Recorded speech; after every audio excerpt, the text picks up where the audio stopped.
Hello and welcome to episode 2, Q&A, Getting to Know Us. This is Pair at the Point podcast, here with Seth and Jess. Hi. So we have deviated a little bit already from our schedule, so that's okay. We figured it would be a good time to maybe lay the groundwork for the rest of what we're going to do and introduce ourselves a bit. Beyond what we did in the first episode. So this will be a little bit shorter. Hope that's all right with you. We're just going to take a trip down memory lane and share some of our memories and happy times with the Penguins franchise. So I'll just start right off.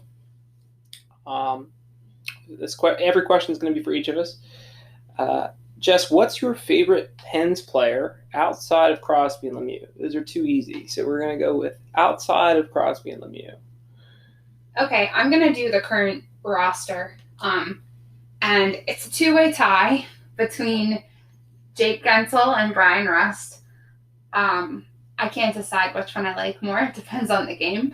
I like the way Jake scores, but I like Brian Rust's style of play. So it's a two-way tie. What about you? That is a tough one. I'm obviously a big fan of Lemieux, so that I've eliminated my top pick right off the bat. I'd probably have to say Ron Francis. I watched him growing up in the late '90s, and whether he was on the Pens or whether he was with the Hurricanes.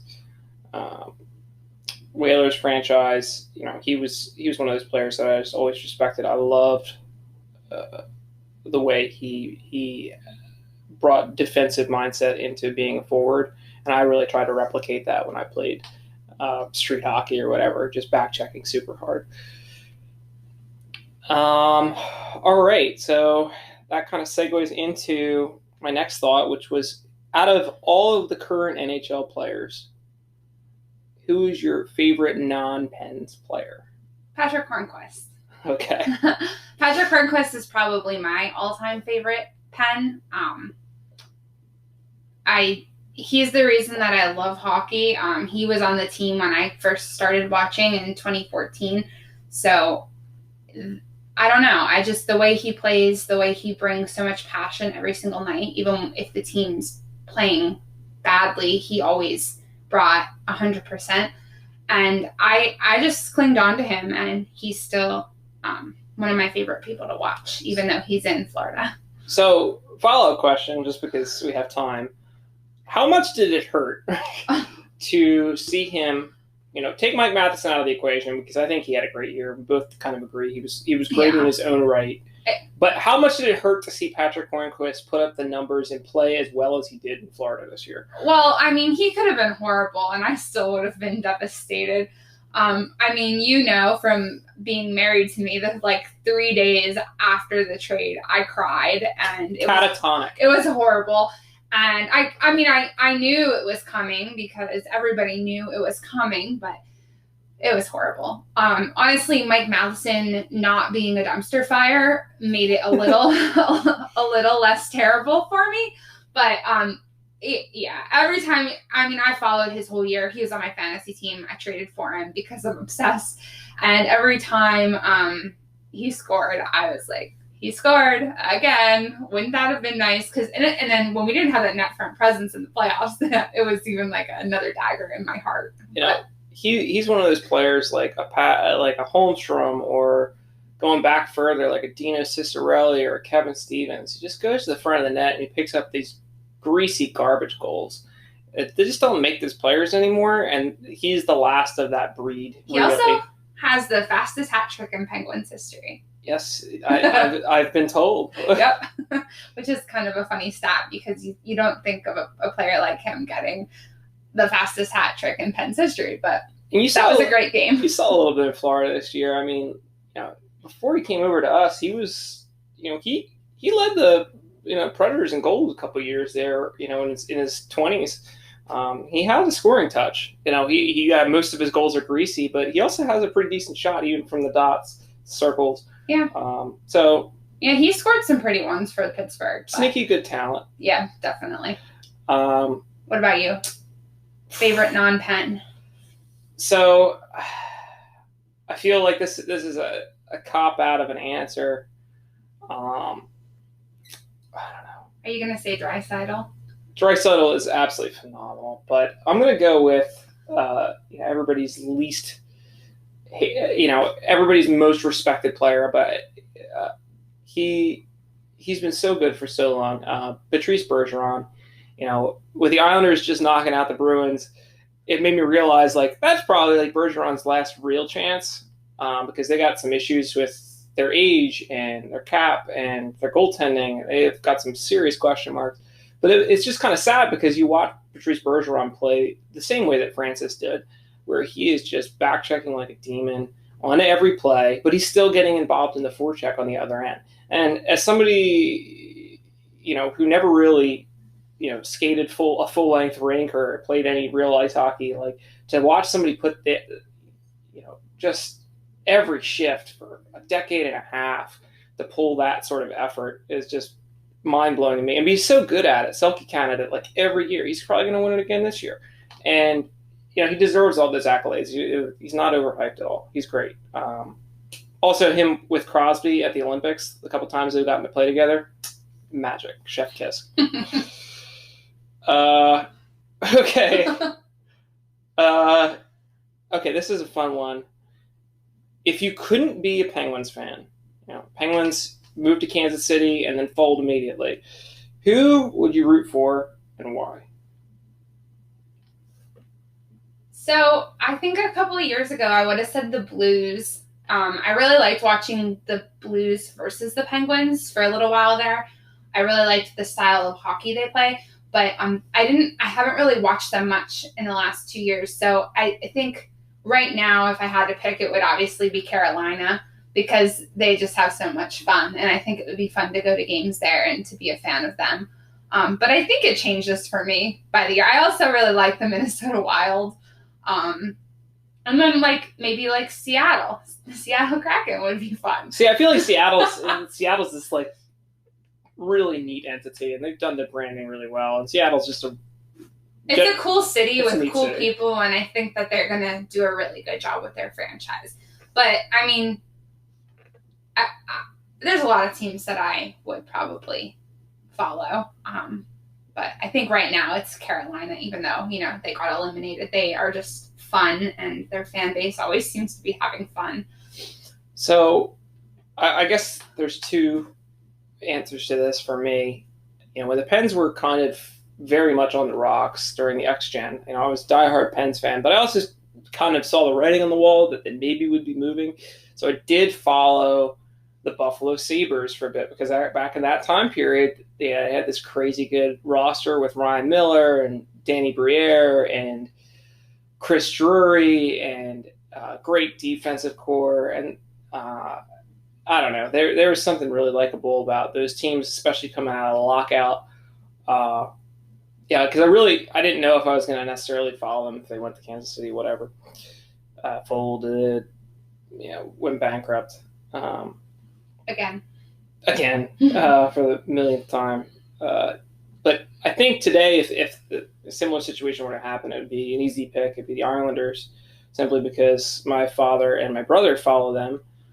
It's kind of a miracle I didn't become an Islanders fan, all else considered. My dad followed those teams back in the 80s and just fell in love with the sport. So, being able to share that would have been kind of cool. But I'm glad I'm a misfit in my own little way. All right, next question. Moving right along. What was your favorite Pens team that didn't win? Now, I realize that you are kind of...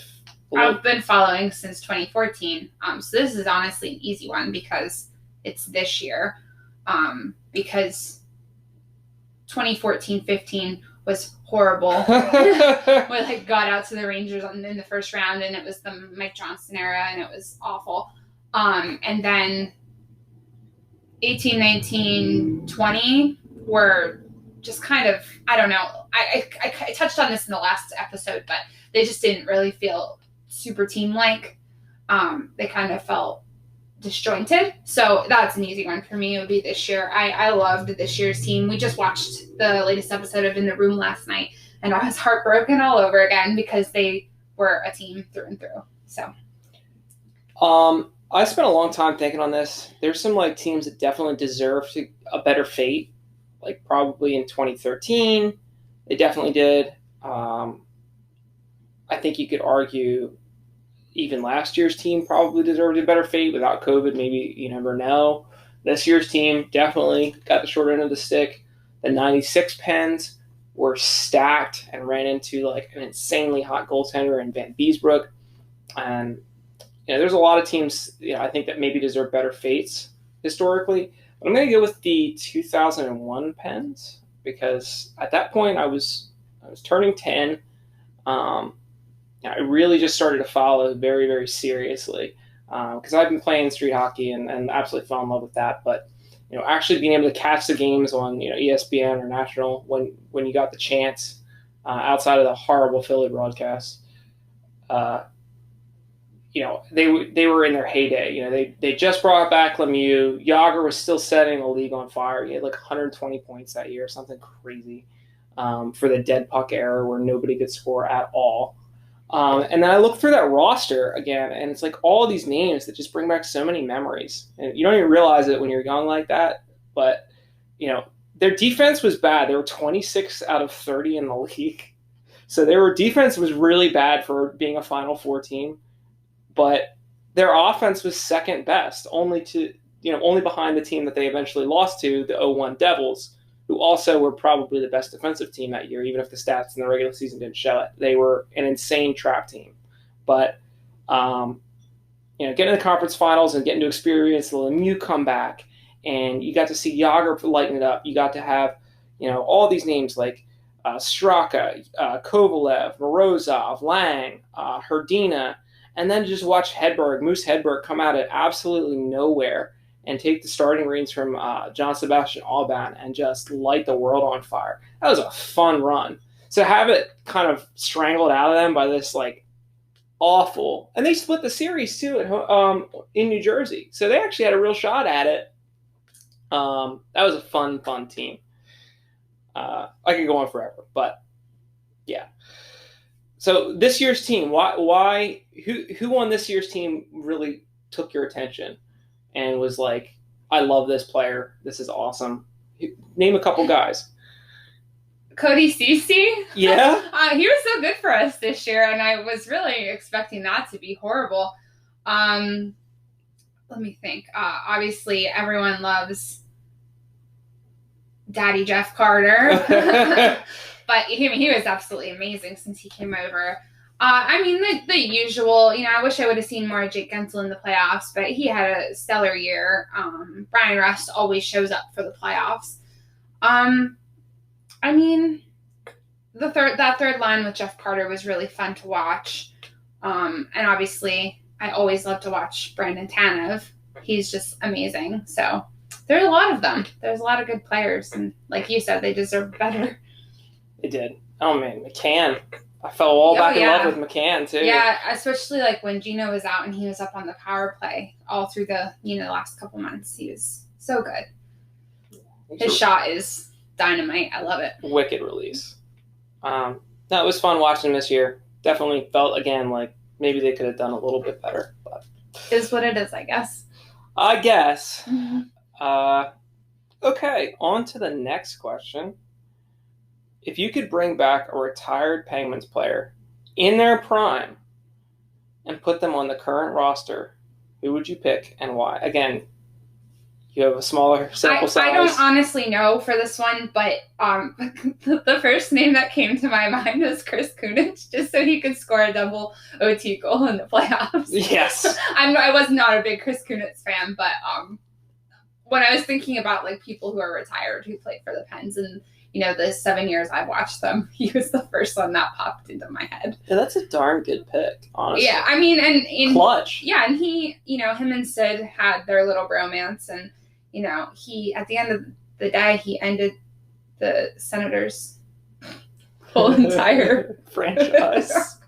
But he was the first one that popped into my head. I don't know if that, is the answer, but I can't think of anyone else. What about you? I don't know. This one's tough because I guess this team necessarily needs a goaltender, but I don't know if I'd ever, you go too far back in eras and are not really suited to this style of game. I think the easy answer is Kevin Stevens. You love him. Oh man, what a player! And I kind of saw him at the tail end of his career when he was bruised and battered and really dealing with a lot of stuff. He's the one who has that really good documentary. Yeah, I don't know what it's called, but I'm sure if you just search on YouTube, like Kevin Stevens, there's a really great documentary about his recovery and stuff on there. Yeah, I don't know if it was like Sportsnet or CBC. Yeah, it was good though. It was very informative, and you really realize the struggles that players in that era and every era have had with drugs. So yeah, it talks about addiction, it talks about mental health, and really being able to plow through that. That's a great documentary. So as a person, I really respect him, but as a player too, just the way he drove the net and just he would do anything for the team, and the way he ran wingman to Lemieux. He's a beautiful goal scorer, beautiful player, and now he's one of our pro scouts. So happy to have him back on board, nice and healthy and happy. So, Kevin Stevens. It's a good redemption story. Very much so. It's good to see. Okay. Whew.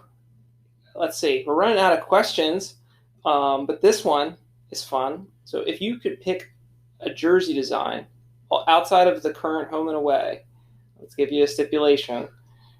What would you pick and why? Well, in my opinion, that's hard because nothing's better than our away jerseys. I love them so much. But again, I'm going to be boring and say the reverse retro from this year.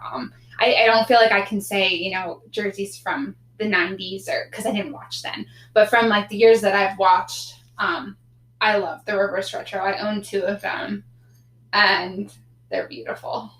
I just, the diagonal I love that look. So it is really tight. I just think when I liked them when they first came out, but I fell in love with them the first night that we wore them. I just thought they looked so sharp and simple and kind of like our aways, which I already love, but a little bit different. So I wish we would wear them more. You have 2 now. So. I said I had 2. I bought a second one at game 2 of the first round. Because they were on sale and I was going to get a gold and I'm like, I'm not super into the gold. So I got Brandon Tanev. I went for the gold because I thought they were going on a run and it'd be nice and commemorative. But it's a Brian Rust, so you'll wear it. Oh, for sure. What's yours? Mine, and it's going to throw back to the 01 Penguins, but that whole run, to me, I'm reminded of that away jersey they had. They had this couple series wins in that. That Robo Pigeon, very simple corporate triangle logo from the 90s, but it had the grayscale on the middle of it. No. The sublimated washout gray that just covered the whole jersey. I've looked at all the other sublimated designs that came out from that era. And some of them are niche, kind of fun now. But in terms of actual designs, that was easily the best. You had the Anaheim Mighty Duck one that went onto the pants that was a Disney logo. You had the Coyotes one where you couldn't see what was going on. You had the St. Louis Blues one that the players wore, but they wouldn't literally go on the ice because they were so embarrassed because it was just a bunch of trumpets all over their jersey and pants.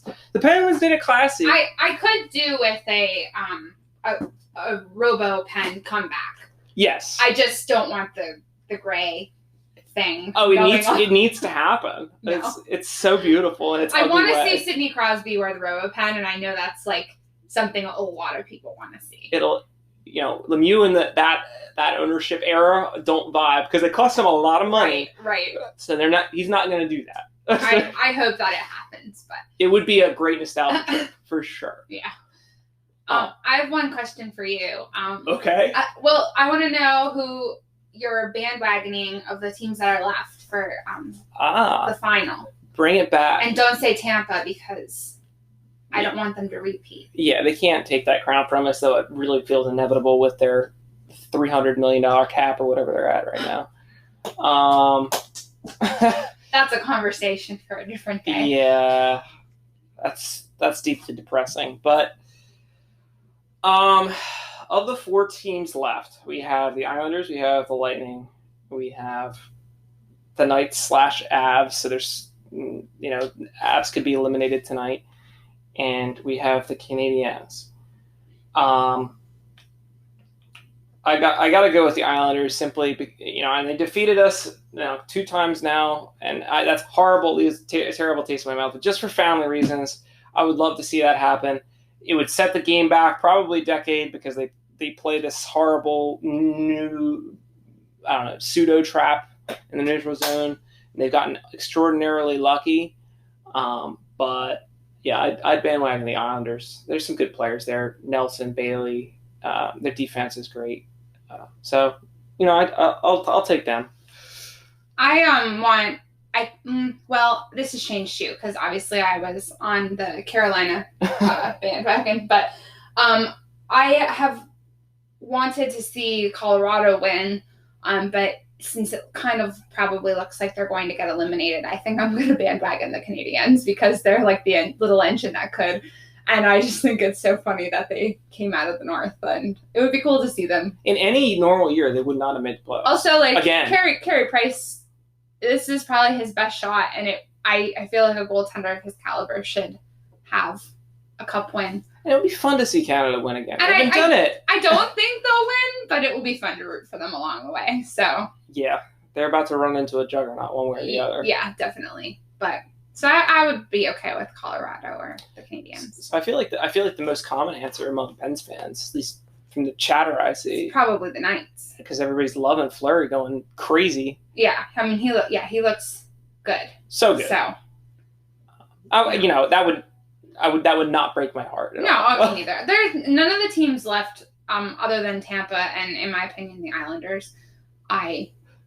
I just can't. I tried last night to root for the Islanders for their family, and it hurt my heart. So I don't want them to win, but yeah, there's no win for me in that series. I don't care about either of those teams. Yeah, so you're rooting for the West, which wasn't supposed to be the West, but it ended up being. Is, and plus Montreal. Yeah.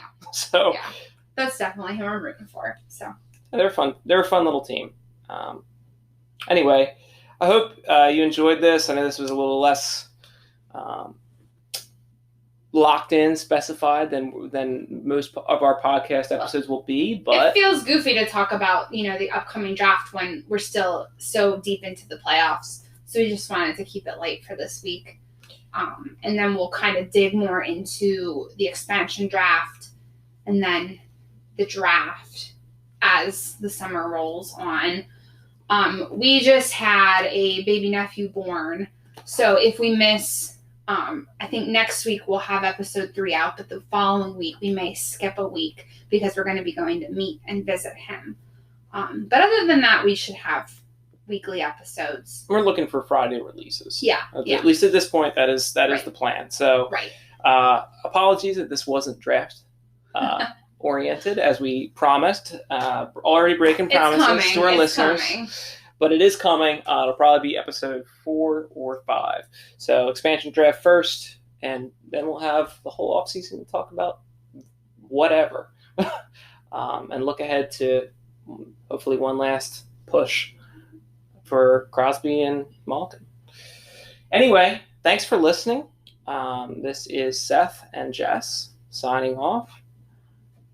Bye. Bye.